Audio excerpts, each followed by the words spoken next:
Chapter 8 धर्मी के घर डाका अधर्मी के घर विवाह। कर्म का अटल सिद्धांत है कि जैसा बोओगे वैसा ही काटोगे, जैसा करोगे वैसा ही पाओगे, जैसी करनी वैसी भरनी, जो जस करही सो तस फल चाका। किंतु हम सबका प्रत्यक्ष अनुभव ऐसा है कि अपनी आँखों से ऐसा देख रहे हैं कि जो आदमी न्याय नीति और धर्म से चलता है वह इस जगत में दुखी ही देखा जाता है। अधर्म अनीति करता है, कालाबाजारी घूसखोरी करता है, उसके पास महल कार आदि सुख समृद्धि होती है। ऐसा देखते हैं तब ईश्वर से हमारी श्रद्धा डिगने लगती है और कर्म के कायदे में कुछ धोखेबाजी है ऐसा लगता है। इससे सुख की प्राप्ति की आशा में हम लोग भी अनीति अधर्म से धन प्राप्त करने को प्रेरित होते हैं। यह एक भयंकर नासमझी है। पुण्य का फल सदा सुख ही होता है और पाप का फल सदा ही दुख ही होता है। जो आदमी पाप करते हुए भी सुख भोगते देखा जाता है वह सुख उसके अभी के पाप कर्म का फल नहीं है। उसने पहले जो पुण्य कर्म किए थे, जो संचित कर्म में जमा पड़े हैं, वह पक्कर प्रारब्ध रूप से उसको सुख की प्राप्ति कराते हैं और अभी के पाप कर्मों को फलती होने में विलंब लगता है। जब उसके पूर्व कर्म में बना हुआ प्रारब्ध समाप्त हो जाएगा, तुरंत उसके पाप कर्म का पका हुआ फल प्रारब्ध रूप में सामने आकर उसको दुख देगा। जब तक पूर्व में किए हुए पुण्य तप रहे हैं तब तक अक्सर अभी के किए हुए पाप कर्म आक्रमण करते नहीं हैं, किंतु पुण्य पूर्व के जमा अभी सूझते हैं तूफान, किंतु वह खर्चे खूटते ही आगे खड़ा है कठिन मैदान।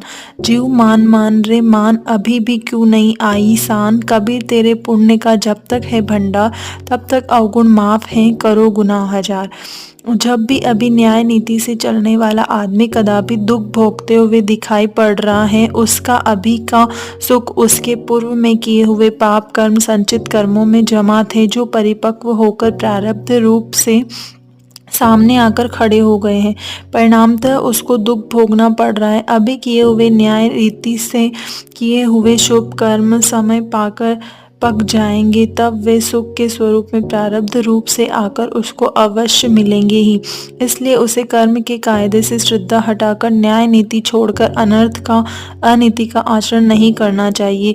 देहांतों में अन्न संग्रह के लिए मिट्टी से बनाई हुई ऊंची कोटियां होती हैं। उनमें से ऊपर से दाने डाले जाते हैं और नीचे एक छेद होता है, उसमें से आवश्यक अन्य उपयोग के लिए निकाला जाता है।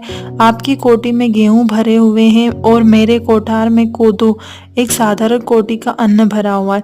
आप हाल में अपने कोठार में ऊपर के कोदो डालते हैं और मैं मेरे कोठार में हाल में ऊपर से गेहूं डालता हूँ।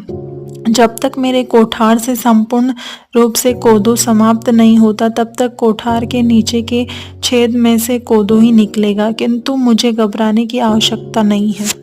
जब आपके कोठार में से गेहूं खत्म हो जाएंगे तब आपको कोदो खाने का समय आएगा, यह निश्चित बात है। और मेरे कोठार में से पहले के संचित रूप कोदो खत्म हो जाएगा तब मैंने हाल में डाले हुए गेहूं नीचे से बाहर आना शुरू हो जाएंगे। आप जब कोदो खाते होंगे उस समय मैं गेहूं खाता होऊंगा, किंतु उसके लिए मुझे थोड़ी धीरज, धैर्य और ईश्वर पर श्रद्धा और कर्म के कायदे में विश्वास रखना ही पड़ेगा। एक बैंक का मैनेजर मेरा निकटवर्ती रिश्तेदार है और उसकी मेरे साथ अत्यंत मैत्री है, मीठा संबंध है। फिर भी मैं केवल 5 रुपए का चेक बैंक में भेजूंगा तो वह उसको स्वीकार नहीं करेगा।